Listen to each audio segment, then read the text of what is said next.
Alors, bonsoir à tous et à toutes, et d'ailleurs plutôt à toutes, puisque je crois que nous avons un public exclusivement féminin ce soir.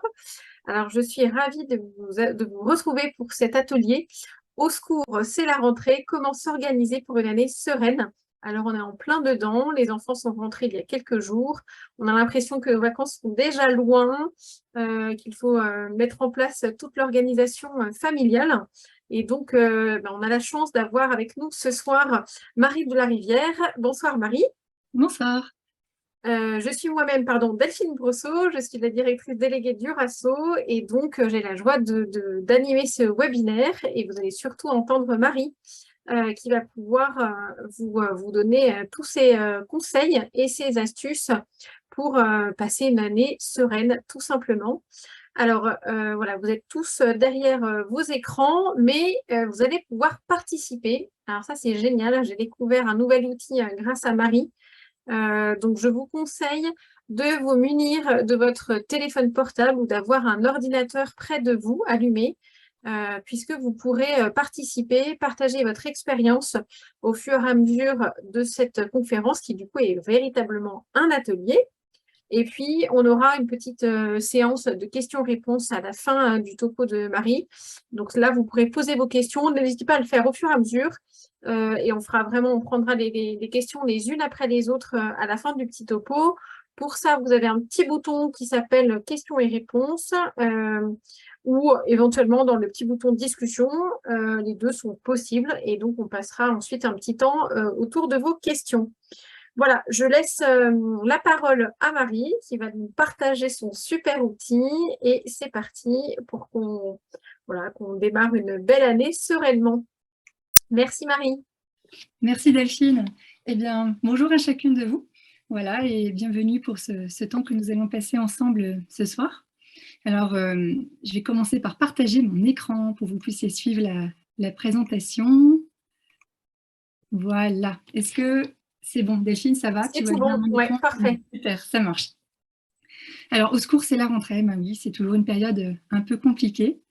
Je vais peut-être vous dire quelques mots, déjà me présenter un petit peu. Donc, je m'appelle Marie de la Rivière. J'ai fait une école de commerce et gestion, j'ai passé 10 ans d'entreprise. Il y a une dizaine d'années maintenant, j'ai créé mon activité, la maison d'organisation.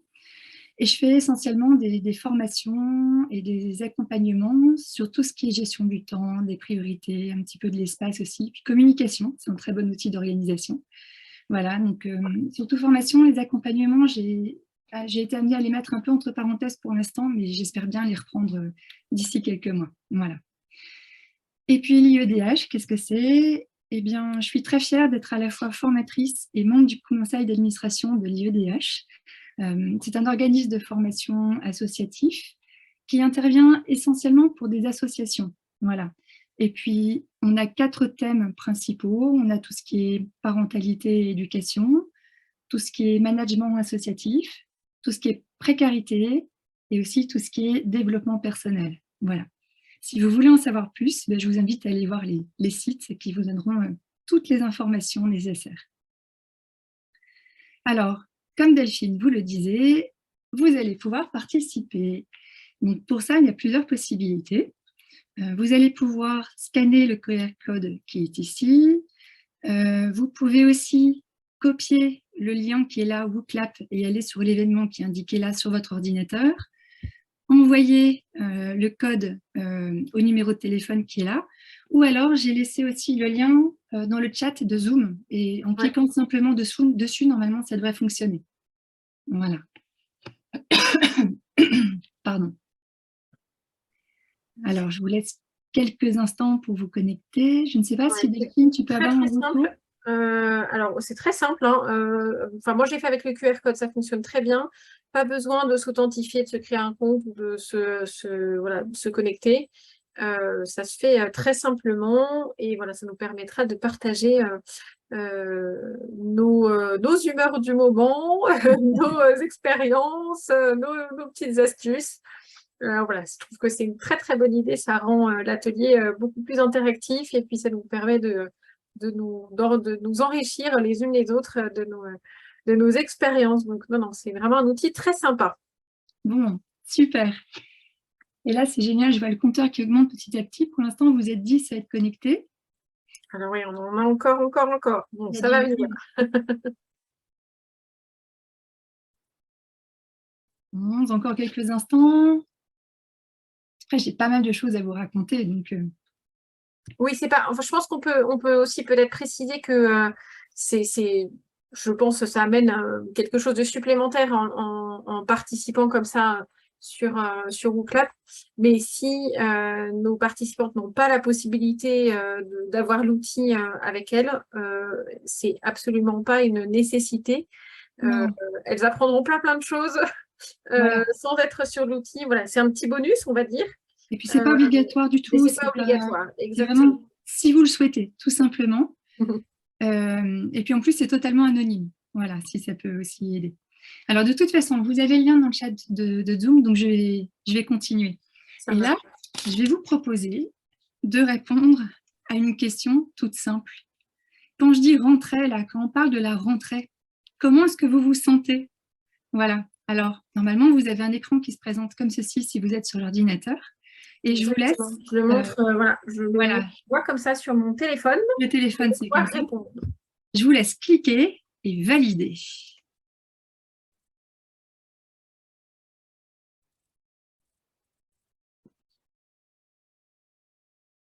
Oula, Ah, c'est intéressant. c'est super intéressant. Bah, vous êtes 3 à être sereine ou très sereine. Ça, c'est cool. Ouais. Voilà. Après, mitigé, inquiet, très inquiet. Alors, est-ce qu'il faut se féliciter? Il n'y a pas de paniquer ou de totalement paniquer. Ça, c'est génial. Oui. Voilà. Parce que ça peut arriver aussi, hein, tout simplement. C'est parfois pas évident. Par contre, vous êtes quand même assez nombreux à être dans le mitigé, inquiet, très inquiet. Alors, ce que j'espère ce soir, c'est vous donner des pistes justement pour apaiser un petit peu tout ça. Apaiser ce qu'on va appeler le cercle vicieux de la désorganisation. Je suis sûre que ça vous parle, ça. C'est tout ce qui est encombrement, alors encombrement de la tête, de l'espace, du bureau, de l'agenda. Ça génère de l'énervement, du stress. Puis du coup, on s'éparpille. Vous savez, on commence plein de trucs, puis on finit rien, et on ne sait plus par quoi continuer, c'est compliqué. Bref, c'est la désorganisation, et ça tourne. Voilà, et c'est un peu compliqué. Et bien, ce que je voulais vous dire, c'est que ce cercle vicieux de la désorganisation, oh, il manque un E, c'est pas grave, il est normal. Il est parfaitement normal. En fait, quand c'est la rentrée, on change de rythme. Quand on déménage, quand un bébé arrive, quand on change de boulot, voilà, il y a plein de raisons dans la vie pour nous amener à tomber dans ce cercle vicieux de la désorganisation. Et c'est pas grave. Voilà, parce que normalement, ça nous lance un message qui est oh là là, je suis vraiment désorganisée en ce moment, mais il faut que je me pose, que je réfléchisse et que je puisse voir comment en sortir. Et du coup, ça permet normalement de faire en sorte que cette désorganisation soit sur une période relativement courte.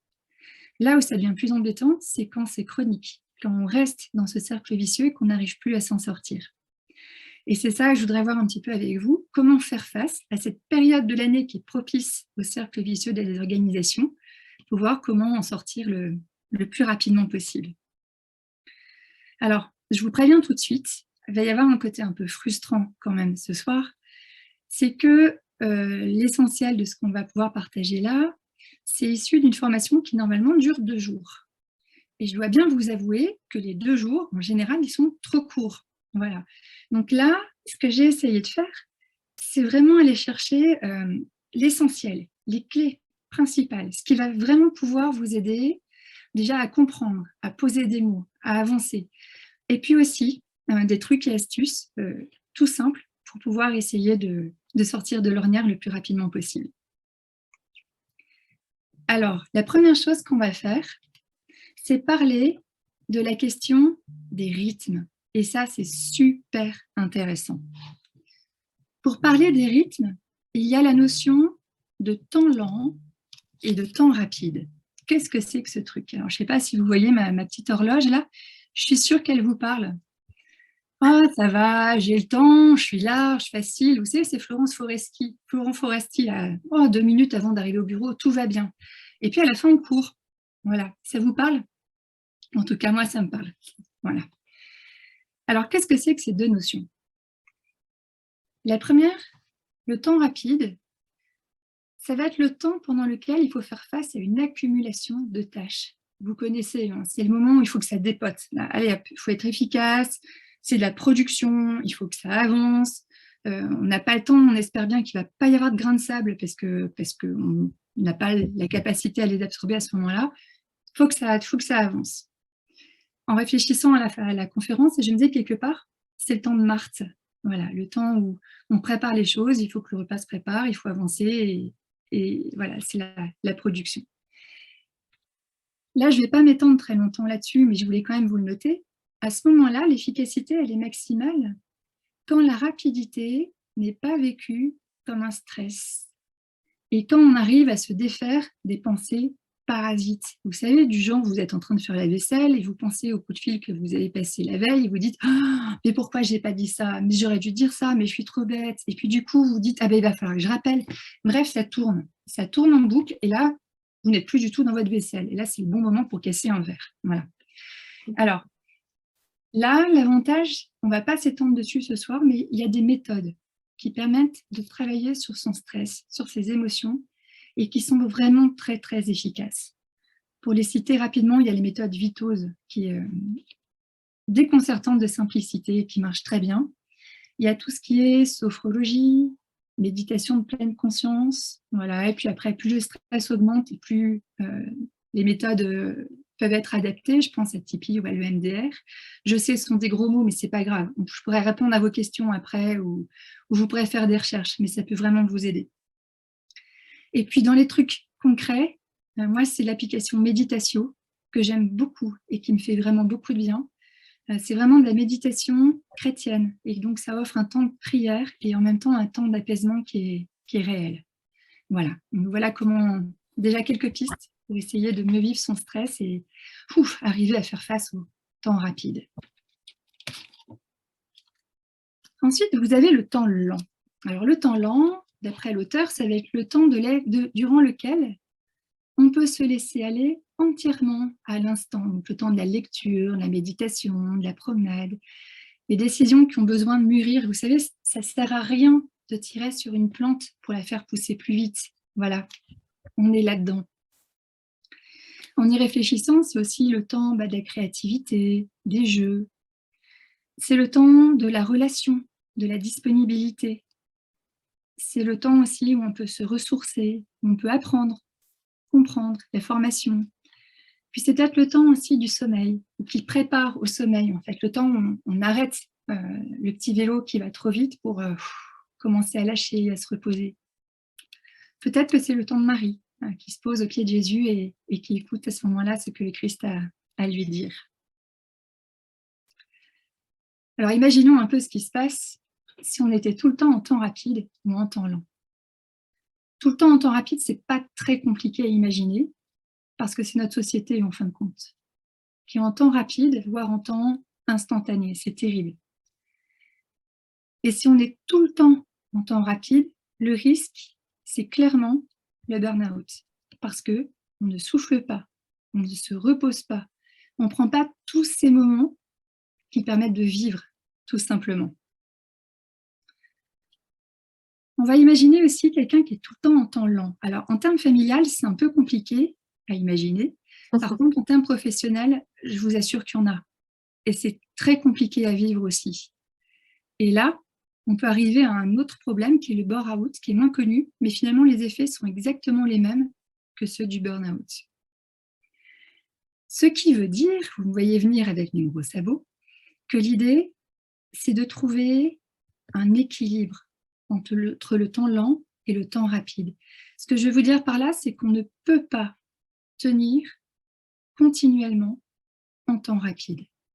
Ou alors sur une toute petite période, mais pas très longue. Pourquoi? Parce qu'on n'est pas des robots, tout simplement. On n'est pas branchés, on n'est pas connectés et on a besoin de ce temps lent pour pouvoir vivre, tout simplement.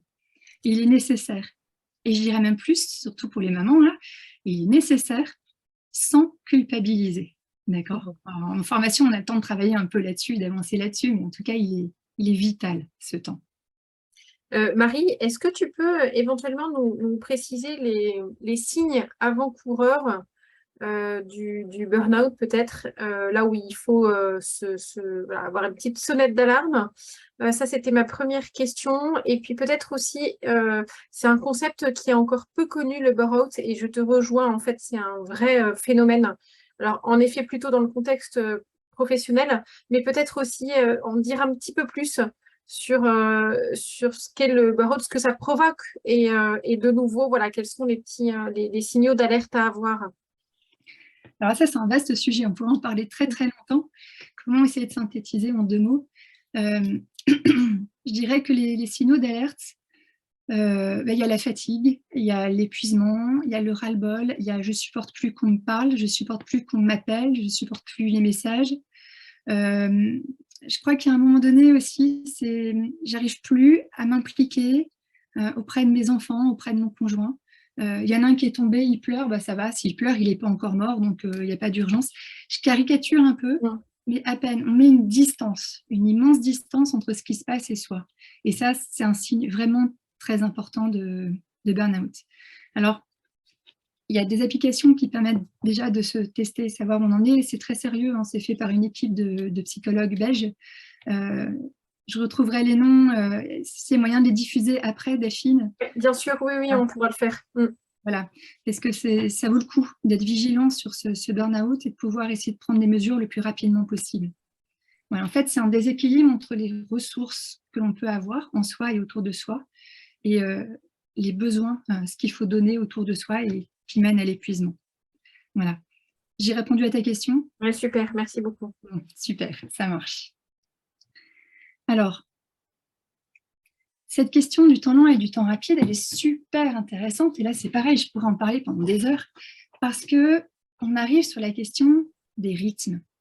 Et ça, c'est profondément humain et c'est passionnant. Les rythmes, ils sont différents déjà en fonction de l'âge. Le tout petit bébé, lui, il mange et il dort. Bref, il est tout le temps en temps lent. L'enfant, en grandissant, il va acquérir davantage de temps rapide. D'ailleurs, pour ce qui lui plaît en premier. Maman, maman, tu viens jouer avec moi? Maman, maman, on va au parc, maman? Hein, je suis sûre que vous connaissez. L'ado, théoriquement, il va commencer à en acquérir davantage pour lui-même, en fonction de ses études, son travail, etc. Et puis le défi de l'adulte, pour le coup, ça va être de ne pas basculer totalement en temps rapide. Ça va être de maintenir suffisamment de temps lent, voilà, pour garder un équilibre. Et puis finalement, la personne âgée, voire très très très âgée, eh ben, elle revient en temps lent. Et c'est normal. Voilà. Pourquoi je vous dis ça? Parce que quand on est sur des rythmes différents, ça peut être source de conflits, ça peut être source d'incompréhension. Et je suis sûre que vous en êtes déjà rendu compte, parce que ça dépend aussi des personnalités. Il y a des personnes qui sont spontanément calibrées en temps lent. Alors souvent, on les appelle escargots, ou ils ont des petits surnoms tout à fait sympathiques. Et il y en a d'autres qui sont spontanément calibrés en temps rapide. Alors, on va les appeler tsunami, speedy, enfin, vous les connaissez aussi. Voilà. En général, ils ne font pas bon ménage. Il y a celui qui est en temps lent qui va dire dessus en temps rapide, ah, mais il me stresse celui-là. Et inversement, celui qui est en temps rapide qui va dire de celui qui est en temps lent, ah, mais quel boulet. Et franchement, c'est dommage. Parce que finalement, quand les choses sont dites, verbalisées, comprises, ben, ça fait des super équipes. Ça fait des super binômes dans une fratrie ou dans un couple. Parce que finalement, il y en a un qui permet d'avancer et l'autre qui permet de se poser et réfléchir. Et finalement, c'est une super force. Voilà. Ensuite, il y a la question des rythmes en fonction des moments. Je vous donne un exemple. Papa a passé toute la journée au travail. C'était stressant, c'était crevant. Il a été en temps rapide toute la journée. Là, il est 19h, il rentre chez lui. Et lui, inconsciemment dans sa tête, ben, il bascule en temps lent. Ah, je rentre chez moi. Sauf que 19h, à la maison, qu'est-ce qui se passe? En général, 18h, 20h, et ben là, pour le coup, c'est le feu. Là, la maison, elle est en temps rapide. Il y a les bains, les devoirs, le repas, enfin, les activités, tout ce que vous voulez. Et là, ça peut faire des confrontations de rythme qui ne sont pas forcément toujours évidents à vivre. Voilà. Alors attention aux ruptures de rythme et aux conflits de rythme. Parce que, mine de rien, eh ben, ce sont des portes d'entrée vers des déprimes, des dépressions, des conflits. Alors qu'en fait, quand on en prend conscience, qu'on verbalise, qu'on anticipe autant qu'on peut, on peut vraiment essayer d'arriver à apaiser les choses. Il y a eu un grand exemple là, qu'on a vécu il n'y a pas si longtemps, qui était le premier confinement. Il y a des personnes pour qui tout s'est arrêté. Plus de boulot, plus rien, tranquille. Et là, le vide absolu. Alors, certains l'ont pris comme un cadeau, j'espère que c'était votre cas, mais pour d'autres personnes, c'était l'horreur. Vraiment l'horreur. Là, c'est une grosse rupture de rythme vers le bas. Et puis, il y en a d'autres, souvent les familles, où les mamans ont dû continuer leur travail, mais en télétravail, tout en gérant les enfants, etc. Et là, ça a été un stress incroyable parce que finalement, il y avait 2 vies à mener en une seule. Voilà. Et là, vous vous souvenez sûrement de ces effets des ruptures de rythme. Alors, j'espère qu'on ne sera pas amené à revivre de confinement, mais en tout cas, ça nous a appris beaucoup, je pense. Par rapport à la rentrée, il y a un moment crucial qui revient quasiment tous les jours et qui est vraiment le moment où se manifeste cette confrontation des rythmes dans la famille, c'est le moment des devoirs. Voilà. Vous avez le petit dernier qui a besoin de son biberon, l'avant-dernier qui a besoin d'un gros câlin de sa maman, pendant que celui d'avant prend son bain, et puis les aînés, eux, il faut qu'ils travaillent. Et là, c'est compliqué. C'est très, très compliqué d'arriver à gérer ces rythmes très différents les uns par rapport aux autres. Alors, malheureusement, il n'y a pas une méthode qui fonctionne. Parce que finalement, les devoirs, c'était quelque chose de très simple, très clair il y a 20 ans, 30 ans. On fait ses devoirs, un point, c'est tout. Maintenant, c'est devenu beaucoup plus compliqué. Et puis, en fonction des enfants, des gestions des émotions, des capacités d'apprentissage, etc., enfin, on se pose plein de questions qui font finalement, il y a surtout des réponses individuelles. Et c'est là où, du coup, je vous propose un partage d'expérience. Voilà. Je vous propose de venir indiquer dans vos claps quels sont vos trucs pour favoriser le temps des devoirs. Voilà, parce que sur toutes les personnes qui sont là, eh bien, vous avez sûrement des idées. Et là, je vous invite à venir les compléter. Donc, vous pouvez écrire votre réponse et puis Marie, l'envoyer. est-ce que tu peux, pardon, je te coupe parce que en fait, on a pas mal de personnes qui nous ont rejoints après que tu aies montré la slide avec le QR code et les accès. J'y reviens. Ouais, peut-être qu'on va Voilà. pouvoir voilà, permettre à celles qui sont arrivées après de se connecter. Donc, pour celles qui sont arrivées en cours de route, ce petit flash, ce petit QR code ou les liens que vous voyez ou le numéro de téléphone, ça vous permet de vous connecter à un petit outil qui s'appelle WooClap sur lequel on va pouvoir interagir. Et donc là, justement, Marie nous proposait de partager nos trucs et astuces pour les devoirs.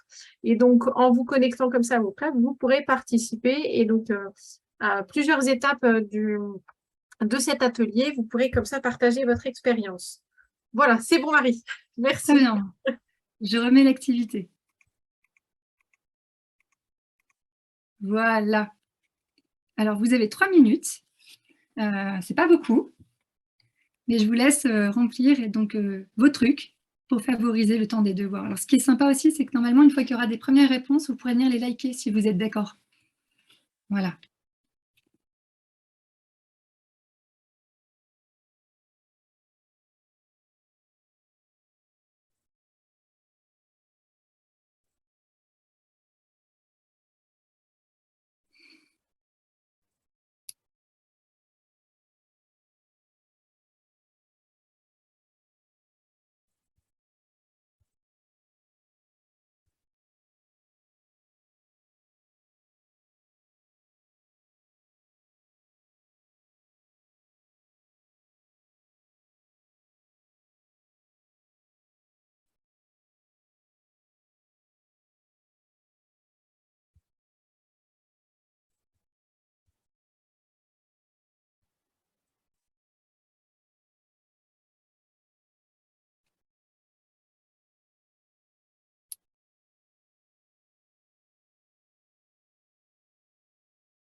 Voilà, il y a les réponses qui arrivent petit à petit.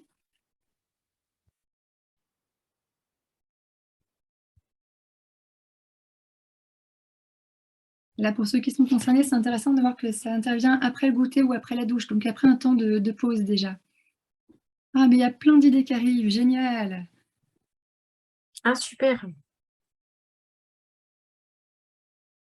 Les petits avant le dîner, les grands après, oui.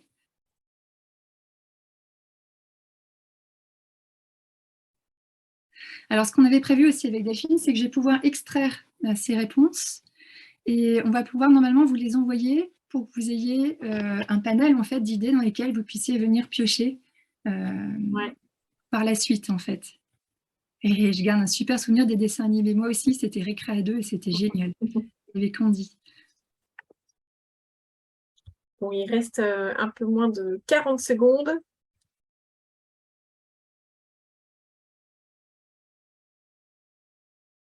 Nous, on en cherche. Ah, super. Voilà, bah oui. Ah, c'est super, il y a plein d'idées top. Ah, sur le chemin du retour, rappelez le déroulement de la soirée en indiquant qu'on commence par souffler. Voilà, alors il y a des familles aussi qui, à la place du goûter, prennent le dîner très tôt, vers 18 h, un peu à l'anglaise, et ça marche pas mal. Il y a des choses à inventer, en fait. Oui. Alors, je compléterai. Ah oui, pardon, c'est une bonne idée parce qu'il y a une de nos participantes qui peut-être n'a pas pu aller sur WooClap, qui nous a donné ses idées dans le Le petit chat, post de questions et réponses. Ouais. Donc, je les partagerai comme ça, on pourra les ajouter. Ça permettra de compléter pour celles qui n'ont pas pu aller sur WooClap. Bon, bah très bien. super, il y a plein de choses. Mais en fait, il y a plein de choses. Voilà, donc vous allez pouvoir piocher dans ces idées. Je ne pense pas qu'il y ait une méthode meilleure que d'autres.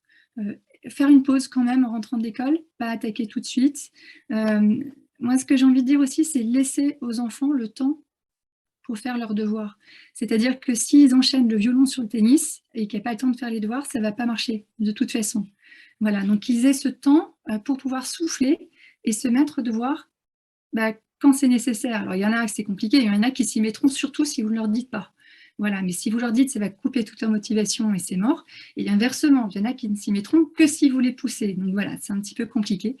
En tout cas, voilà, vous avez plein d'idées et c'est chouette de les partager. On va continuer sur cette notion du temps. On va essayer de mettre des mots pour essayer de mieux comprendre ce que ça recouvre. Et pour ça, il y a un outil que j'aime bien, c'est faire la différence entre le temps liquide, le temps solide et le temps gazeux. Et là, vous vous dites, mais qu'est-ce qu'elle va nous raconter? En fait, c'est très simple. Le temps solide, si on commence par lui, eh ben, normalement, vous savez quand ça commence, vous savez quand ça finit. Voilà. Vous avez un rendez-vous chez le médecin, il est à 14 h, normalement à 14 h 30, vous êtes sorti. Vous avez une réunion parents-professeurs, c'est à 20 h. Normalement, à 21 h 30, c'est bon. Voilà, ce genre de choses. On sait quand ça commence, on sait quand ça finit. Le temps liquide, c'est l'inverse. C'est-à-dire que vous avez des choses à faire. Vous savez globalement combien de temps vous avez, de combien de temps vous allez avoir besoin pour le faire, mais vous pouvez le caser quand vous voulez. Voilà. Donc là, il y a les fiches d'inscription pour les activités des enfants à remplir. Et finalement, vous pouvez le mettre quand vous avez un temps libre, à un moment ou un autre. Voilà, mais vous n'êtes pas obligé de le faire mardi à 17 h 30. Voilà. Et puis, il y a le temps gazeux. Alors, on va revenir après sur le temps liquide et le temps solide. Mais le temps gazeux, qu'est-ce que c'est? Eh bien, la propriété des gaz, c'est prendre tout l'espace disponible. Donc, le temps gazeux, je suis sûre que ça va vous parler. C'est une activité, quelque chose, un temps que vous passez, et à la fin, vous sentez un petit truc dans votre ventre qui vous dit c'est pas ça que j'aurais dû faire à ce moment-là, en fait. C'était pas vraiment ce qu'il y avait de mieux choisi. Je vous montre un exemple. Voilà une jeune personne qui dit ouais, je vais faire plein de trucs aujourd'hui. Et pas de bol, elle ouvre Internet. Ça vous parle? Alors, ça peut être Internet, hein, mais ça peut être Insta, Facebook, les mails, les réseaux sociaux, les séries, des jeux vidéo. Ça vous parle tout ça? Voilà, il y a plein de sources possibles de temps gazeux. Il y en a un auquel on ne pense pas forcément, c'est le perfectionnisme. C'est-à-dire que globalement, j'ai fait ce que j'ai à faire, mais je vais passer un temps fou à fignoler. alors que finalement, ce n'est pas forcément utile, ça ne va pas forcément ajouter beaucoup de choses. Mais je vais y passer beaucoup, beaucoup de temps. Voilà. Il y a aussi des temps solides qui finissent en temps gazeux. Alors, j'espère que ce n'est pas comme ça au niveau des réunions de préparation pour le scoutisme, mais typiquement, une réunion qui est censée commencer à 20h30, on se dit, bon, allez, à 22h, c'est fini, puis à 23h, on est toujours là, on ne comprend pas pourquoi, on ne sait pas ce qui se passe, et on n'a qu'une envie, c'est d'entrer chez soi. Voilà, donc au départ, c'était du temps solide, et ça finit en temps gazeux. Mine de rien, mis bout à bout, on en a une certaine réserve dans la journée. Et là, ce qui est important, c'est d'en prendre conscience. Parce qu'il y a des temps gazeux qui ne sont vraiment pas utiles, sur lesquels on peut essayer de travailler quand on a vraiment autre chose à faire. Est-ce que vraiment j'ai intérêt à rester sur Facebook? Non, peut-être pas quand même. Et en même temps, c'est intéressant de se dire que le temps gazeux, c'est peut-être finalement une espèce de temps lent que le cerveau se donne inconsciemment. Parce que finalement, je suis en temps rapide tout le temps. J'arrive pas à souffler. Et que finalement, je me prends des petites pauses comme ça, mais qui ne sont pas vraiment des pauses parce que j'en profite pas tout à fait. Mais peut-être que ça veut simplement me dire que j'ai besoin d'une vraie pause.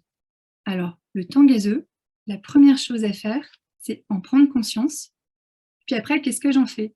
Je dis non, bah non, en fait, je prends une vraie pause, mais là, du coup, j'en profite vraiment parce qu'elle est consciente et elle est vraiment vécue. Ou alors je me dis, bah, non, je finis de préparer mon repas et puis je prendrai une pause, j'irai faire un jeu avec les enfants quand ce sera en train de cuire. D'accord? Alors là, je vous propose une nouvelle activité WooClap parce que c'est vachement intéressant d'essayer de réfléchir et faire le point sur les types de temps gazeux qu'on peut avoir. Voilà. Alors, je répète, c'est totalement anonyme, n'ayez pas peur. Mais c'est intéressant de réfléchir et de se dire, bah tiens, moi c'est plutôt Insta, plutôt Facebook, moi c'est plutôt une série, le perfectionnisme. Vous avez sûrement d'autres idées, d'autres choses que vous pouvez identifier. Je vous laisse les noter. Ah, voilà, ça arrive en nuage de mots.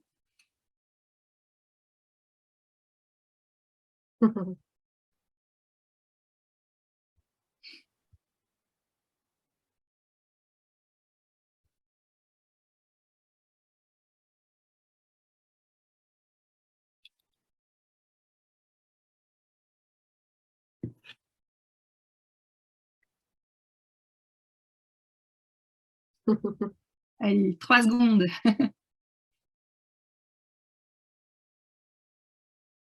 Voilà, vous êtes 20 à avoir répondu déjà et c'est super intéressant parce que beaucoup Facebook, le téléphone, Internet, WhatsApp, ça c'est terrible, les notifications WhatsApp, mais aussi des choses différentes et c'est sympa, le jardinage, les patrons de couture, voilà, la lecture aussi, et c'est vrai qu'en fait, ce sont des activités qui pour le coup font du bien, mais qu'on n'arrive pas forcément à arrêter et qui se prolongent un petit peu.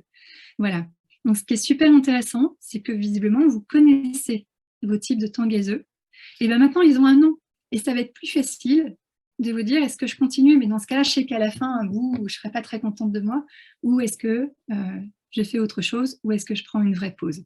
Voilà. On va revenir sur le temps solide. Alors, l'outil du temps solide, ça va être l'agenda, ou ça va être le calendrier, l'emploi du temps pour nos enfants. C'est important d'avoir un agenda, en numérique ou papier, ça n'a pas d'importance. Le principal, c'est que vous ayez plaisir à l'utiliser. Parce que sinon, vous arrêterez d'utiliser et ça ne marchera pas. Et c'est dommage. Voilà. Et l'idée de l'agenda, c'est de venir noter que ce qui a une temporalité. Ce n'est pas forcément là qu'on va faire la liste de ce qu'on a à faire. Pourquoi? Si vous êtes comme moi, je finis jamais mes listes tous les soirs. Donc, ça veut dire qu'on reporte ce qu'on n'a pas fait.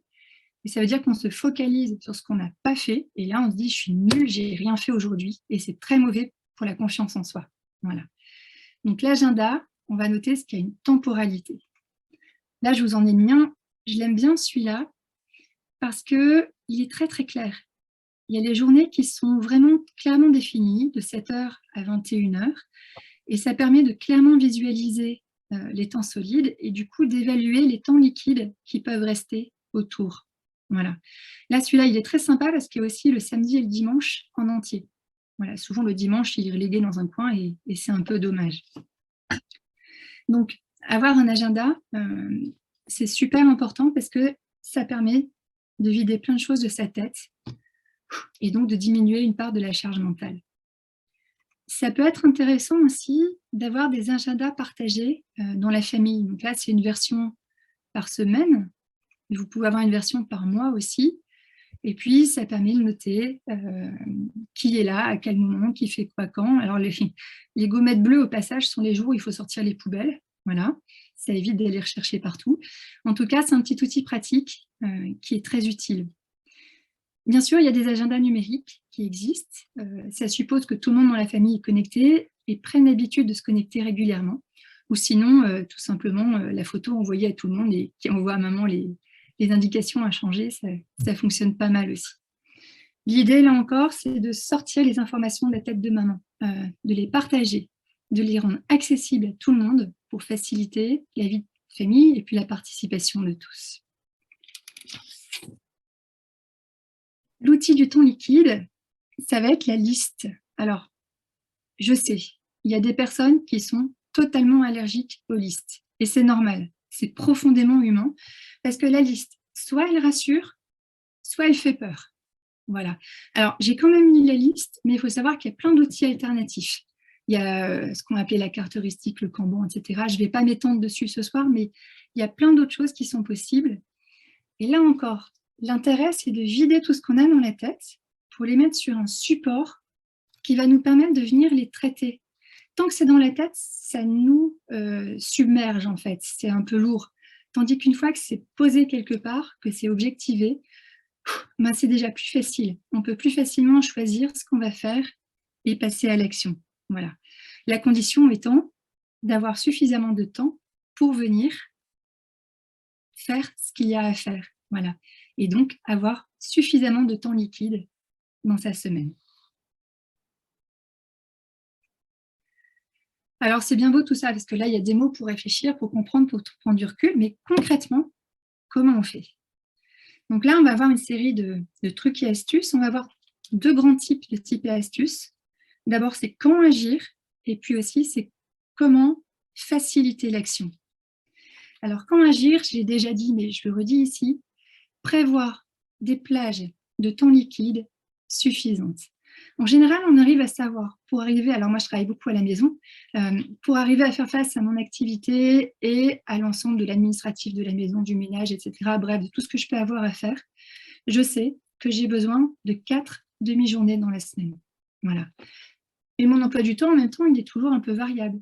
Donc finalement, quand je prends des rendez-vous, au moment où je vois qu'il ne me reste plus que ces 4 demi-journées, je considère que ma semaine est complète et que je n'ai plus de temps disponible cette semaine-là, et du coup, j'essaie de voir après. Alors, forcément, il y a des moments où c'est le rush, il y a des moments où c'est compliqué, il y a des moments où on va venir taper dans ces plages de temps liquide. Voilà, et là encore, c'est profondément humain et c'est normal et tout le monde le fait. Le tout est que ça ne dure pas trop longtemps dans le temps et de savoir quand on peut souffler, un moment ou l'autre. Là encore, ces plages de temps liquide suffisantes, je reviens dessus, mais c'est le temps nécessaire aussi à nos enfants pour passer à l'action pour les devoirs. Voilà, ne pas les surcharger d'activités le soir. Ensuite, quand agir? Il y a une petite habitude que j'aime vraiment beaucoup et que j'appelle l'ourler. Alors, ça va permettre de bien terminer sa journée pour préparer la suivante.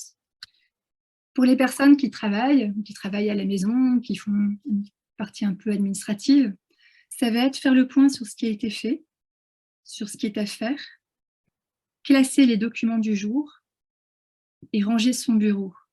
Ça s'adapte très bien à la maison, avec les enfants par exemple, faire le point sur les devoirs, faire le point sur ce qui a été fait, sur ce qui est à faire, préparer le cartable du lendemain et les vêtements du lendemain. Voilà. Il y a plein de situations comme ça où on peut le déployer. Quand on a l'habitude, c'est très vite fait. Ça prend 5 minutes, 10 minutes et ça change énormément de choses. Pourquoi? Parce que ça permet de fermer boutique. Je finis sur cette partie un peu temps rapide de la journée et du coup, ça me laisse plus de disponibilité pour vraiment profiter du temps en famille, du temps d'échange, d'interaction, des enfants qui ont besoin que je les écoute, de parler avec moi. Voilà, ça laisse un temps familial ou personnel beaucoup plus serein. Ensuite, ça permet d'aborder la nouvelle journée beaucoup plus sereinement aussi, parce qu'on sait déjà à peu près ce qu'on va faire, ce qu'il y a à faire. Ça va permettre d'utiliser la belle énergie du matin directement, sans forcément aller sur Facebook, Insta, tiens, ça y est, ça vous rappelle quelque chose, et de commencer la journée directement par le temps gazeux, parce qu'après, pour remobiliser son énergie, c'est pas forcément évident. Et puis, ça permet de maintenir un espace relativement agréable. Voilà. Donc, l'idée, c'est de voir comment on peut adapter l'ourlet en fonction de son activité et quels sont les éléments qui peuvent vraiment être les plus bénéfiques. Mais vraiment, ça marche bien. C'est très, très facile et très pratique. Ensuite, quand agir? Eh bien, j'aime beaucoup l'idée du plan de 5 minutes. Voilà. En fait, souvent, on croit qu'il va falloir être motivé pour passer à l'action. Il faut que je remplisse toutes les fiches d'inscription pour les activités des enfants, mais c'est de l'administratif et ça me saoule, mais j'ai pas envie. Oh, je le ferai après le dîner. Puis là, c'est après le dîner. Et puis, il y a votre aîné qui a un petit problème au collège et qui vous parle. Et puis là, il est 10 heures. Oh non, je verrai ça. Allez, je fais demain matin. Le lendemain matin, ah mais mince, c'est l'heure où tel bureau est ouvert, il faut que j'appelle pour prendre rendez-vous. Et ainsi de suite. Je serai motivée plus tard. Vous croyez vraiment que vous serez motivé plus tard? Pas forcément. En fait, c'est une erreur. Et ça, c'est important pour nous de nous en rendre compte, mais c'est important de dire à nos enfants. La motivation, elle naît de l'action et pas l'inverse. La motivation, c'est une énergie qui est déjà générée par l'action. Donc, ça veut dire que le plus compliqué, c'est de commencer. Et c'est là que le plan de 5 minutes, il est super intéressant. Allez, vous vous donnez 5 minutes pour commencer à remplir les fiches d'inscription. Bah ouais, mon 5 minutes, j'ai pas le temps de faire grand-chose. Mais si, vous allez peut-être simplement aller sur les sites et les imprimer. Juste les réunir, ou voilà. Mais c'est déjà ça, en fait. Si c'était 20 minutes, vous pourriez très bien dire, oh non, là c'est trop, j'ai pas le temps, j'ai pas le courage. Mais 5 minutes, c'est difficile de se défiler, surtout qu'il faut le faire. Voilà. Au bout de 5 minutes, vous avez le choix. Vous dites, ok, j'ai fait ce que j'avais dit, maintenant je m'arrête et je fais autre chose. Ou alors, vous pouvez vous dire, je repars sur un plan de 5 minutes. Et là, c'est super intéressant parce que de plan de 5 minutes en plan de 5 minutes, très souvent, on va au bout de la tâche, au bout de ce qu'on avait à faire. C'est amusant parce que la procrastination, en fait, on va repousser sans cesse le moment de commencer. Et avec le plan de 5 minutes, finalement, on va repousser le moment de terminer. Et ça, c'est chouette parce qu'à la fin, on arrive à quelque chose. On a terminé, en fait. Et puis, alors, faciliter l'action, là, c'est le moment de parler un peu de l'espace, mais on ne va pas attendre d'en parler beaucoup, beaucoup ce soir. En tout cas, il y a une règle qui est très simple. Au quotidien, on rapproche ce qui sert et on éloigne ce qui ne sert pas. Tout ce qui est utile au quotidien doit être accessible en un geste. Et alors, quand on a ça en tête, je vous promets qu'on regarde différemment sa cuisine, son bureau et tout ce qu'on a autour de nous. Voilà. Mais en tout cas, essayez de compter les gestes que vous faites pour atteindre les ustensiles que vous utilisez au quotidien et vous allez voir, c'est quelquefois très, très instructif. Pardon. Alors, des trucs et astuces, on pourrait en avoir des milliers. C'est pas moi qui vais toutes les donner parce que j'en ai, comme tout le monde, mais justement, tout le monde en a et on a toutes nos points forts. Et là, ce que je vous propose, c'est de revenir sur vos claps et de partager vos trucs et astuces pour faciliter.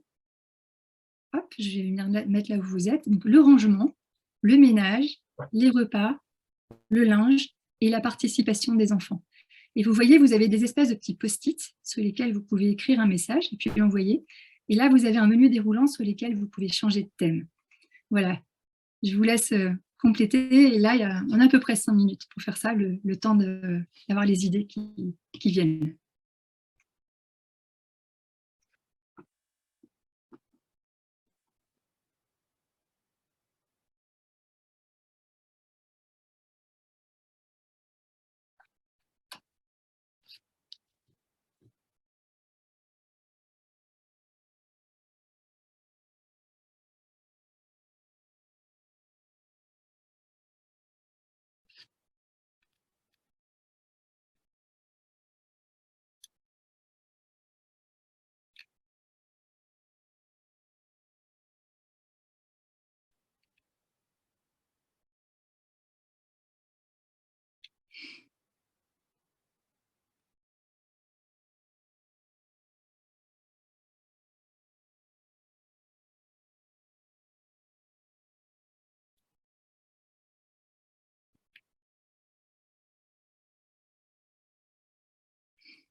Ah, c'est génial. Merci pour votre participation. C'est vraiment top. C'est vraiment top. Il y a plein d'idées qui arrivent. Là, il y a 32 réponses. C'est vraiment génial.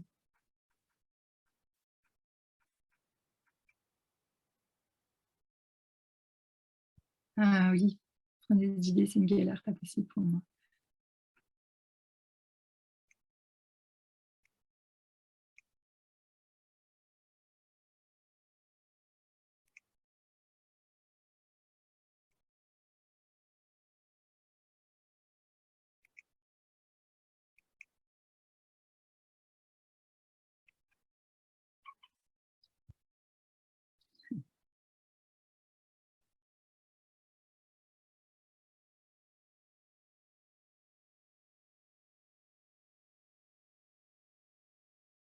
Il y a plein de choses, c'est top.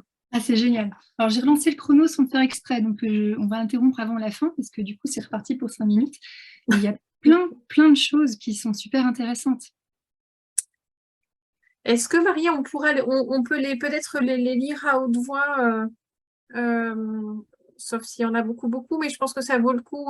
Comme ça, les unes et les autres peuvent peut-être se noter celles qu'elles aiment particulièrement bien. Ça marche. Alors, même si on en verra après, en effet, je trouve que c'est une super bonne idée d'avoir le best-of après la conférence de toutes nos bonnes idées. Je vais commencer, du coup, on va peut-être interrompre le... Hop. Voilà, on va interrompre le vote. Je vais commencer peut-être à les lire, parce que toi, tu les vois... Oui, en fait, c'est plus simple si c'est moi qui les lis. Parce que j'entends ma voix qui fatigue un petit peu. Ah. Alors, et moi, ouais, en fait, je peux pas défiler, je les ai comme non, mais il n'y a pas de souci. En fait. Ça va aller? Oui, pas de problème. Alors, mettre sur les marches de l'escalier les affaires à monter. Là, on est dans le rangement. Les chambres des enfants avec eux tous les soirs. Faire un mini rangement le soir pour se réveiller le lendemain avec une maison presque clean. Pas de rangement plus de 2 fois dans la journée, sinon on devient fou à faire ça. Avoir des jours fixes pour changer les draps, les torchons. Le rangement tous les jours dès que le petit est couché. Se sentir bien dans sa maison. Être prêt à recevoir quelqu'un à l'improviste. Ah non, pas tout le temps un peu. Procéder par étapes. Tout est rangé le soir. Commencer par mes propres affaires. Faire pièce par pièce et ne pas se disperser. Des boîtes. Pièce par pièce en choisissant bien la période de mon cycle pour être en forme. Ça, c'est super important, effectivement. Prenez soin de vous, soyez douce avec vous-même. Voilà, ne luttez pas contre vous en permanence, c'est épuisant. Avoir une cuisine nickel le soir pour commencer la journée dans une cuisine claire et un PDDM, petit déjeuner, je ne sais pas. Déjeuner du matin. Petit déjeuner du matin, apaisé. Et la vaisselle du couvert, accessible aux petits. Alors, je reprécise, parce qu'il y avait une petite question dans le petit module de questions-réponses. Oui, Marie pourra nous extraire tous les petits conseils de l'outil et j'enverrai. Alors, je ne sais pas, Marie, si tu pourras le faire sous forme de Word, de PowerPoint, je ne sais pas trop comment, sous quelle forme.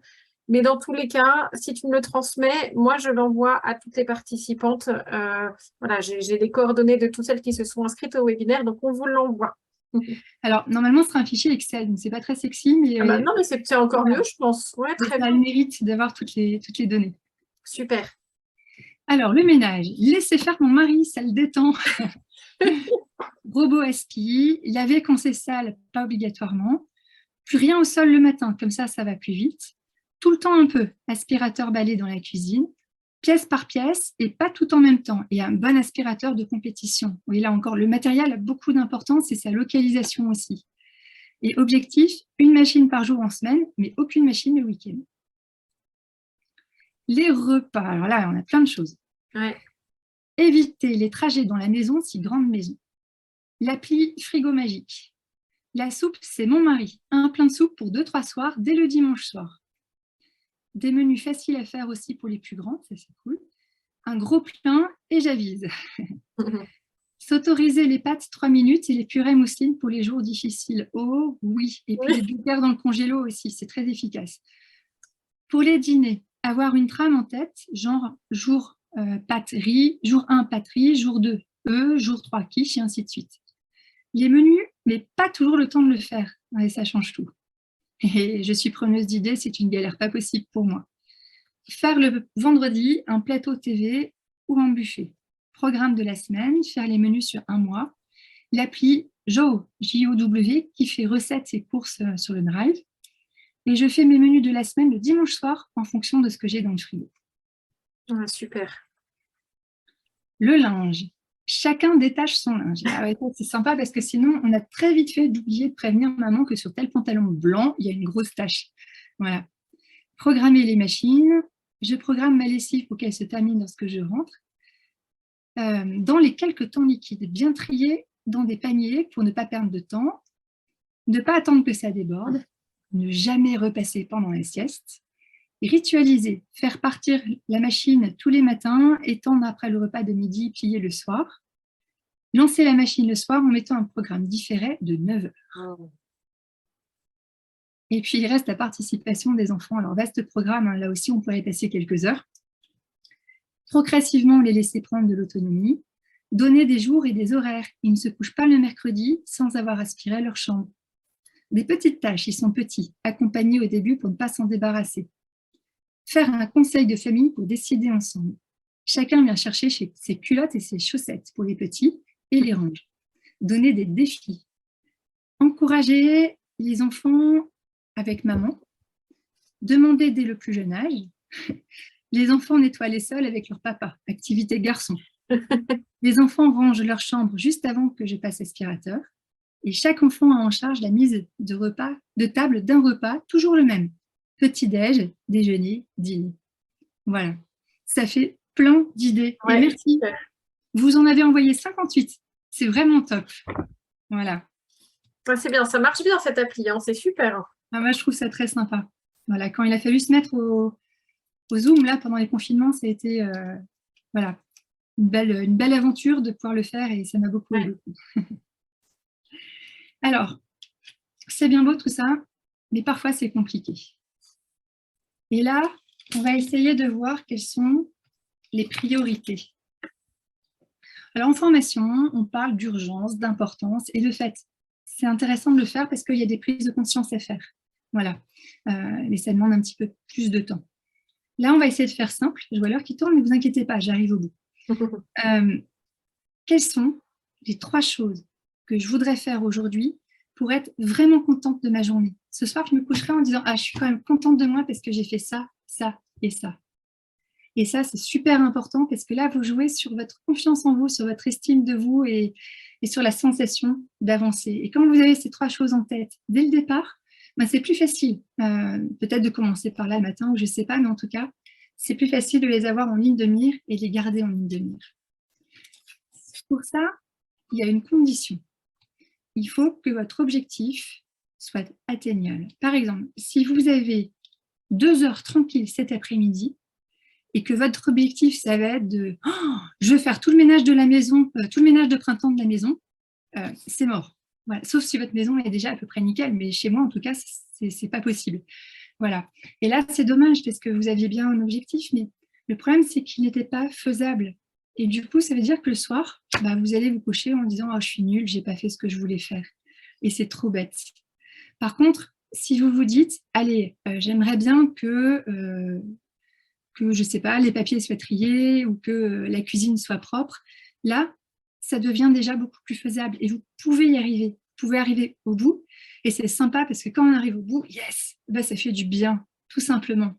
Et là, ça génère de l'énergie, de la motivation et là encore, ça aide.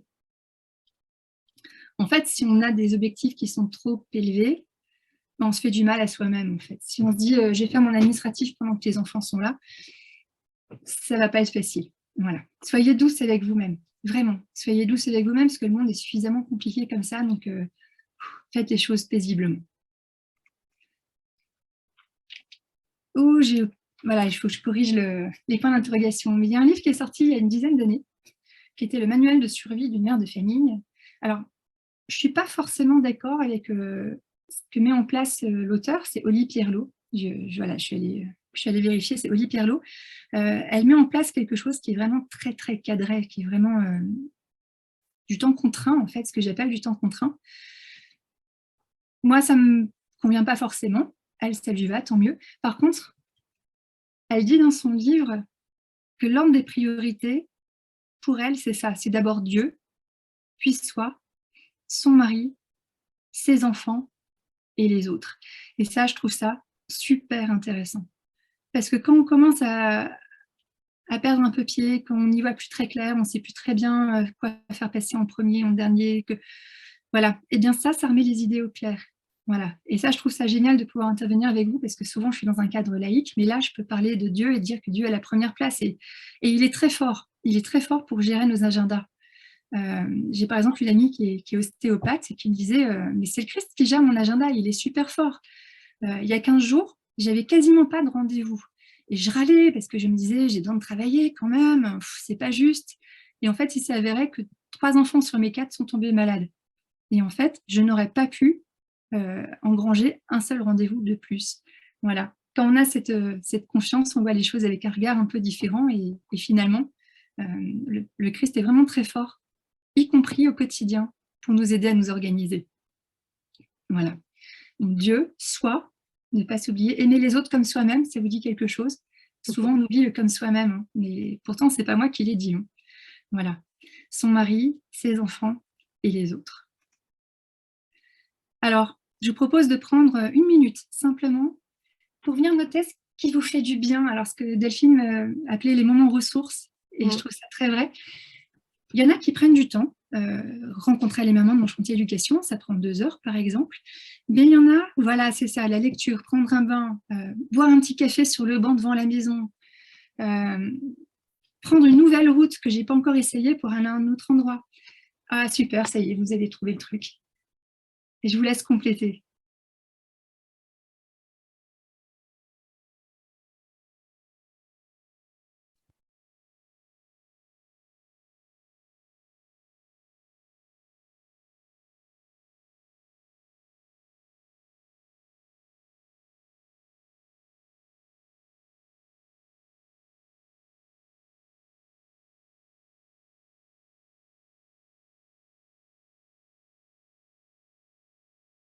Ah, génial.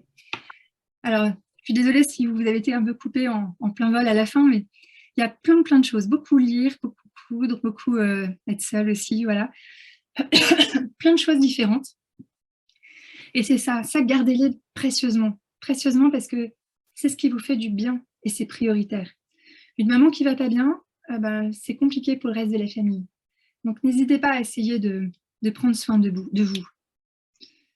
Puis, il y a des moments où c'est un peu compliqué. Il y a de la tempête, il y a de l'orage, on fait haut de toutes parts.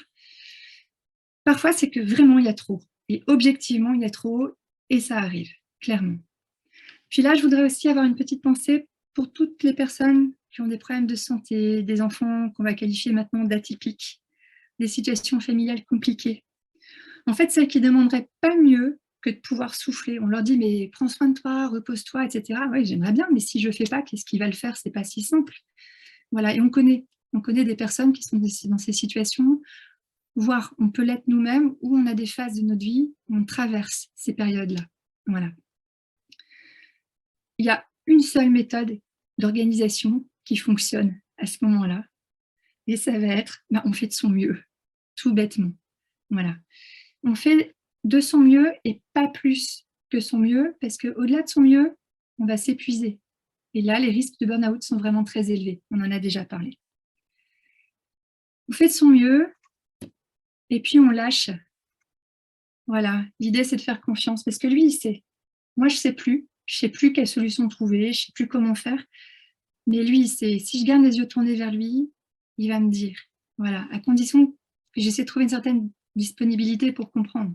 Pas toujours si simple. Mais en tout cas, le Christ, lui, il sait. Et puis, finalement, comment faire quand c'est comme ça? Donc, faire de son mieux, mais pas plus. Ça va être aussi aller au plus simple, faire très simple.